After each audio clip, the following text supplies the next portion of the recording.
Hey, I'm always trying to help people out with saving some money, especially when it comes to dealerships charging $150 an hour. Anyways, today we're working on an all-wheel drive 2.0 turbo 2018 Chevy Equinox. Starter's failed on it. Hit the key, it just clicks. So I'm gonna go over some real quick tips of what tools to use. I'm not gonna do it like an actual show you every step, but the main important things. And I'm going to tell you right now, if you have never done a starter before on a car, this is not the one you want to learn. As far as the difficulty level, this one's moderately difficult. And if you've never done a starter before, you're not a mechanic or don't have a bunch of tools, probably not a good vehicle to attempt your first starter. But if you're an average mechanic or a guy that's pretty mechanically inclined, this is the video for you. Main thing, disconnect the battery. Isolate the positive post with a rag. You don't want to short anything out. Starter's down there, the back side of the engine, right above the axle. So the starter on this guy lives right up in this hole. Right up in there. Very center of your shot, you can see that dark hole. That's where the starter sits. You can see the battery cable, center of the shot. See that little bracket with a hole in it. There's no bolt, and then that connector dangling down, that connects to the base of the starter. You can get the starter wiggled right out of this hole without taking anything else loose. If you do it by the book, it's a 5-hour job. They want you to pull the exhaust, the drive shaft, the entire front axle assembly, and that's just ridiculous. This job was quoted at like $2,400 at a local dealership. If you're lucky, maybe $1,500, or you can do it yourself in about 2 to 3 hours in your driveway. So real quick, I'm going to give you some tips, pointers on exactly what I use to do this. It's nothing fancy. I highly recommend using a camera like this. This is just a cheap one, I think $100 from O'Reilly's. These have all kinds of uses, even outside of mechanic work. Anyways, it's super handy, especially on the top starter bolt. This guy sets in there just like that. And this top bolt up here, you can't see. It's literally impossible to see the thing. So if you can set your camera up where you can kind of be peeking in on that hole while you're trying to fish the bolt in, it's much easier, because you can just look at that screen while you're trying to fish it in with this. So highly recommend using that. It's very difficult to get to this top bolt. So now on the topic of the top bolt, she goes in right there.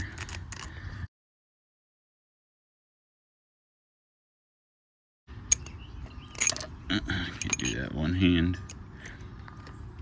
A 6-inch extension, and I just fished this up in here. It's right up against the engine block. Stuffed it on there, and then took my ratchet right on the end of that. And if you're lucky, the bolt's not super duper tight, and you can bust that top bolt loop just like this. So what I would do is get this top one out first, so the whole starter's not dangling in it. I'd put, if you're taking the thing off, take the top bolt off first. When you put it all back in there, put this one in last. Now, this guy, for the cable, and this lower one, I use this combo here. This is another 6-inch swivel, or a socket extension. This is a swivel. If you put some tape on your swivels, it'll stiffen them up so it's not flopping around as much. And then I just stacked it up where it's a couple of extensions long. Just stuck it up in there using the same socket. And then you can just turn the ratchet from right out here, but that's the setup you would use there.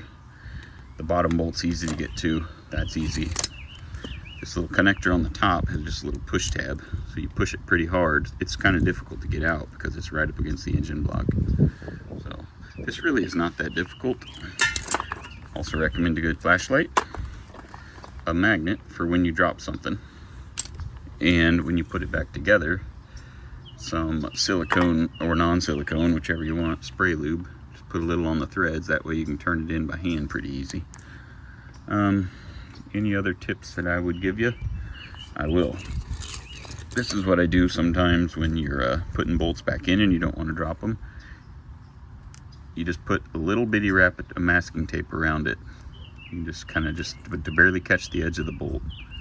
Just tape it in there. Once you kind of start running it in there, you can just leave the tape on, or as soon as you get a couple threads in there like that, pull it off and then peel the tape off. Otherwise, if you tape it too much, your socket might get stuck in there. So you just want to put just enough tape on it to just catch the edge of the bolt. That way when you're wiggling it around like this, it doesn't fall out like that. This is what I mean by the tape trick. Tape your socket just a tiny bit just to catch the edge of the bolt. Then you can thread it in without having to worry about dropping the darn thing. So again, deep 13mm, 6-inch extension. I just used a 3/8 ratchet, a swivel, and a long socket extension or two. Magnet, camera, flashlight. I mean, right through there. So about the hardest part of this job is getting to that top bolt up there. Sorry, it won't focus. And secondly, getting it past this vent hose here for the front axle. Now if you take a zip tie and you zip tie that hose down to that little bolt hole right there, pull that down and zip tie it, it'll make it much easier to get the starter back in. Getting the starter shoved back in there is really where it's difficult. I mean, but if that hose is zip tied down, it's much easier. Starter comes out okay, but getting it back up in there, it catches on that wiring harness. So if you zip tie that down, the starter will go in a whole lot easier. That's what I mean with that camera. I got it set up where I can see that bolt hole right there by that connector. Because once I jam my hand up in there, I ain't gonna be able to see that hole. So I can stick my whole arm up in there in that hole with my little socket and extension, my taped on bolt. I can fish it around with one hand where I get it pretty close. Then I can kind of just eyeball it right there and make sure I'm going into the hole. Well, she's back running. Putting the starter back in. Took me about 38 minutes. Taking it out probably took an hour and 20 minutes. Trying to get the bolts loose. It goes back together easier than it comes apart. So, I mean, maybe 2 hours, 15 minutes, 2.5 hours, including going to get the part. So this is doable if you're a moderately skilled mechanic. So don't get suckered into that $2,000 dealership bill, a bunch of horse hockey. Well, appreciate you watching.